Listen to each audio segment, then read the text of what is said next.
Já aconteceu com você a seguinte situação? Você está fazendo compras em uma loja online e de repente percebe que está faltando ali uns 15, 18 reais para completar o frete grátis, e você escolhe um produto mais ou menos nesse valor para completar ali a taxa que te isenta do frete. Foi isso que aconteceu comigo com este livro aqui, ó. Por que prosperam os ímpios? Dr. Martyn Lloyd-Jones. Eu comprei ele para completar o meu frete, para chegar ao valor que eu ia ganhar o frete grátis, e cheguei em casa e ele foi de um mero coadjuvante da compra, transformou-se na atração principal. Que livro, gente! Profundo, conciso, 145 páginas, porém um tesouro escondido lá no cantinho da loja virtual, não muito divulgado, para você que está sofrendo com situações em que você vê que pessoas ruins prosperam, que perpetram injustiças, estão cada vez melhor, prósperos, em paz, com saúde, com dinheiro. E enquanto você persevera na justiça e sofre, e a cada dia tem que matar um leão, este livro aqui aborda isso com uma profundidade poucas vezes vista. Olha, eu comprei livros muito mais caros e mais arrojados do que esse e não tinham metade do conteúdo que tem este livro. Depois da vinheta a gente vai conhecer um pouquinho dele. Eu sou o Fábio, você está no canal Zambujeiro, enxertado na Oliveira. Voltamos já. And I know you're my savior, and I know you died on Calvary. Vamos lá então, gente, conhecer um pouquinho desse livro por dentro. Por que prosperam os ímpios? Estudos no Salmo 73. Dr. Martyn Lloyd-Jones.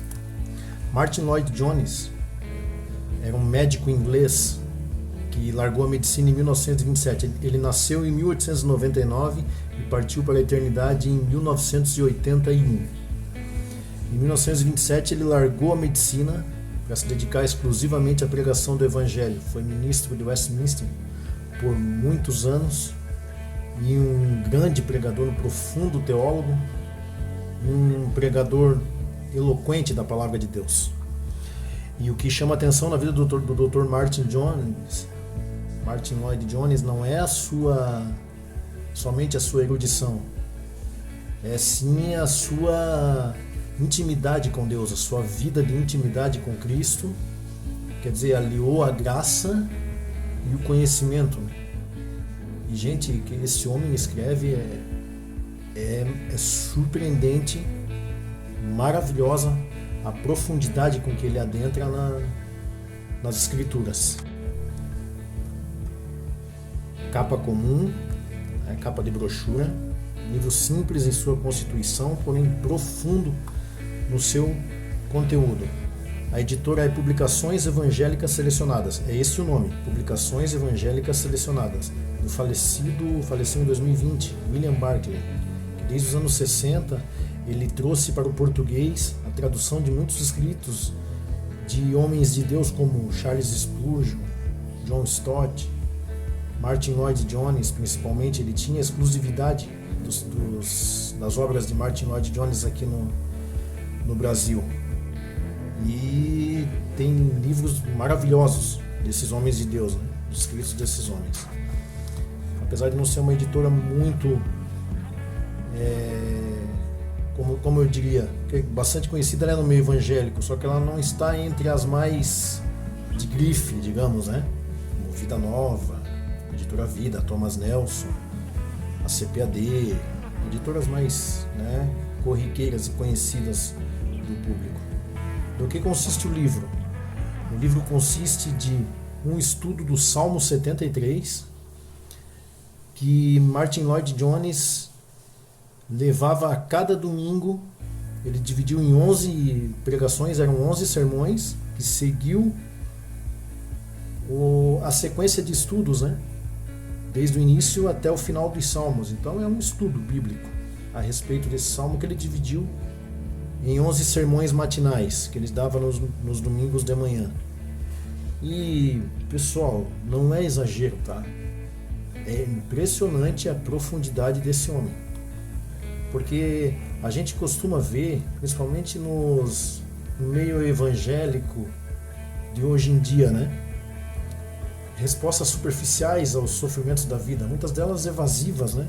Ah, Deus sabe de todas as coisas.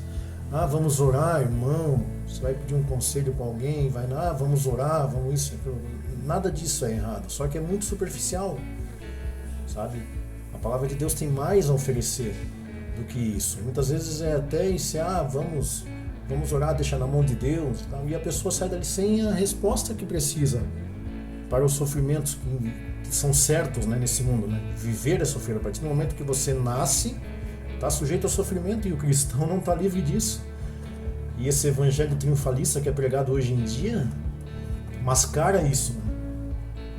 É onde muitos se decepcionam, achando que é uma coisa, e se apostatam, se desviam, nunca mais querem saber da igreja. Milhões de almas têm sido desencaminhadas por causa de um mau entendimento do que é o evangelho, né? E Martin Lloyd-Jones aborda sem delongas, sem nenhum tipo de superficialidade, essa questão. Tá dividido em 11 partes. O problema exposto, número 1. Número 2, tomando o pé. 3, a importância do pensamento espiritual. 4, encarando todos os fatos. 5, começando a compreender. 6, examinando-se a si mesmo. 7, alergia espiritual. 8, todavia. 9, a perseverança final dos santos. 10, a rocha dos séculos. 11, a nova resolução. Talvez alguns não saibam, o prefácio é dele mesmo, tá? Ele mesmo prefaciou. Talvez alguns não conheçam, né? O Salmo 73, ele refere-se basicamente ao chamado Salmo de Asaf, né? É um homem de Deus que, ao passar por muitos sofrimentos, muitas dificuldades, e ver os homens maus prosperando, ele chega à beira de blasfemar contra Deus. Mas ele se desvia. Mas ele blasfema contra Deus e nunca mais sai da presença de Deus. Por pouco, como ele mesmo disse, faltou pouco. É um problema existencial que nós todos passamos. Esse livro aqui é muito bom, só que ele vai ajudar realmente cristãos, tá? Eu sempre sou convidativo para todas as pessoas, só que assim, esse livro não vai te ajudar muito se você não crê na Bíblia e não crê na bondade de Deus. Mas se você crê e mesmo assim está perplexo, como a gente fica muitas vezes perplexo, assustado, temeroso, inseguro diante das atrocidades do mundo, diante das coisas que sobrevêm a gente, esse livro vai te ajudar muito, muito, tá? Vamos dar uma passeadinha, como a gente costuma fazer nele. Eu anoto, né, as partes principais, e aqui eu praticamente anotei quase o livro todo. Ó, quando não é marcações aqui, é no canto das páginas, né? Gente, eu vou ter que percorrer esse livro aqui durante a minha vida toda, né? Sempre dar uma consultada nele, que ele tem muitos ensinamentos e princípios aqui que, se a gente aplicar, sabe? Nossa vida espiritual, ela dá uma oxigenada assim 100%. Só um trechinho, tá? Pra gente ler, eu sempre costumo ler uns trechinhos aqui com o pessoal. Vamos lá. Primeiro ele fala a respeito de, né, do triunfo, do aparente triunfo dos ímpios, né? A história bíblica é realmente uma exposição desse princípio. Deus parece dormir e o inimigo se levanta, blasfema do nome de Deus. Pensem no caso da Assíria. Os assírios se levantaram contra o Deus Israel e Deus permitiu que tudo acontecesse.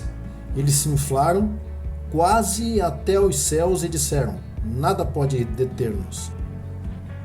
Então Deus de súbito furou a bolha e o império todo entrou em colapso. E a derrota final foi deveras grande. É quando o grande fanfarrão acaba de fazer a sua ostentação decisiva que ele é posto abaixo. Se Deus o tivesse derrubado logo no começo, não pareceria tão maravilhoso. Assim é que Deus permite que o mal e as forças do mal façam coisas espantosas para o mundo. Tantas e tais que até os justos começam a perguntar: será que Deus consegue fazer para parar isto? Então, quando o fim está para chegar, Deus se levanta e eles vão para baixo. Aí a derrota do inimigo é maior e mais completa. Se referindo a por que muitos ímpios inflam, né? Crescem sobremaneira. São extremamente poderosos neste mundo. Então a gente vê que melhor é o fim das coisas do que o começo, né?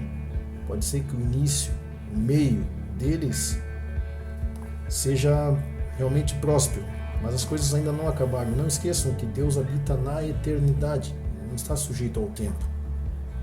Uma vida feliz aqui de 80 até 90, uma vida próspera, feliz de 90 anos, porém sem Deus, não vale a pena diante de uma eternidade. Só que uma coisa, aqui ainda não se destaca muito com relação a outros escritos, né? Porque muitas pessoas já falam, né? Não, mas isso daí é porque é uma vida sem Deus, mesmo que seja feliz aqui, tem a eternidade ainda e tal, tudo bem. Mas ele faz umas confrontações conosco mesmo, tá? Faz a gente refletir de uma forma que não passava pela cabeça, né? Antes da gente ler essas coisas. Ou se passava era de forma bem vaga, ele faz a gente despertar para isso. Por exemplo, o ego. Aí ele está falando do salmista aqui, né? O que este homem descobriu quando se examinou e realmente começou a pensar de modo correto acerca de si foi que a grande causa, se não na verdade a única causa de todos os seus problemas, era o ego. É sempre esse o problema. O ego é o nosso último e mais constante inimigo. E é a causa mais prolífica de toda a nossa infelicidade. Como resultado da queda de Adão, somos egocêntricos, somos sensíveis quanto a nós mesmos, sempre somos egoístas, sempre a proteger-nos, sempre prontos para imaginar ofensas, sempre prontos para dizer que fomos prejudicados e maltratados. Não estou falando com base na experiência? Deus tenha misericórdia de nós. Essa é a verdade acerca de todos nós. O ego, este inimigo que até mesmo tenta fazer que um homem tenha orgulho da sua humildade. E aí ele prossegue aqui na página, dando seguimento a algo que eu achei, que eu denominei, né, de psicologia paulina. Por que psicologia paulina? Veja o que o apóstolo Paulo fala. A paz de Deus, que excede todo o entendimento, guardará os vossos corações e mentes mediante Cristo Jesus. Corações primeiro, mentes depois. Nesta questão, porque aqui o problema está principalmente na esfera dos sentimentos. Isto é psicologia profunda. O apóstolo Paulo foi um magistral médico no tratamento das doenças da alma. Sabia que era completamente inútil tratar da mente enquanto não fosse acertado o coração.